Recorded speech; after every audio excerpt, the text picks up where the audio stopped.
चार पंछियों की कहानी बहुत समय पहले की बात है। एक घने जंगल में चार पंछी रहते थे।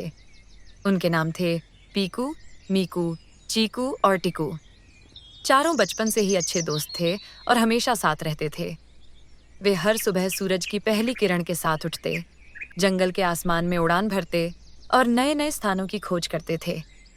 इन चारों की दोस्ती इतनी गहरी थी कि वे हमेशा एक दूसरे की मदद करते और कभी किसी को अकेला महसूस नहीं होने देते थे। पीकू सबसे समझदार और शांत स्वभाव का था। वह किसी भी समस्या का हल ढूंढने में माहिर था। मीकू सबसे तेज उड़ने वाला और बहादुर पंछी था। उसे किसी भी चीज से डर नहीं लगता था। चीकू हमेशा उत्साहित रहने वाला और खुशमिजाज था। उसकी हंसी से सबका दिल खुश हो जाता था। टिकू सबसे छोटा और मासूम पंछी था। उसे खेल कूद और मस्ती करना बहुत पसंद था।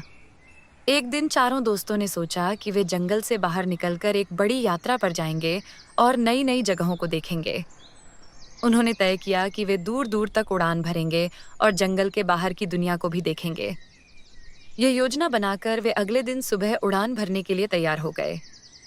अगली सुबह सूरज की किरणों के साथ चारों पंछी अपनी यात्रा पर निकल पड़े। वे उड़ते उड़ते एक विशाल नदी के किनारे पहुंचे। नदी का पानी बिल्कुल साफ और चमकदार था। पीकू ने नदी के किनारे उतरने का प्रस्ताव रखा ताकि वे थोड़ा आराम कर सकें और पानी पी सकें। सभी ने उसकी बात मान ली और नदी के किनारे बैठ गए। मीकू ने उत्साहित होकर कहा, दोस्तों, ये जगह कितनी सुंदर है। हमें यहाँ और कुछ समय बिताना चाहिए। चीकू ने हंसते हुए कहा। हाँ, यहाँ और कुछ शायद मस्ती भी कर सकते हैं। टिकू ने झट से एक खेल का सुझाव दिया और सभी नदी के किनारे खेलना शुरू कर दिए।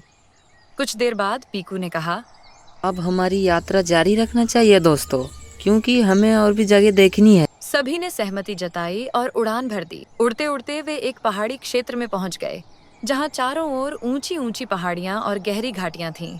दृश्य बहुत ही अद्भुत था और चारों पंछी यह देखकर मंत्रमुग्ध हो गए।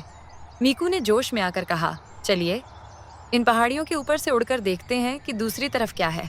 बाकी पंछियों ने उसकी बात मान ली और सब ऊंची उड़ान भरने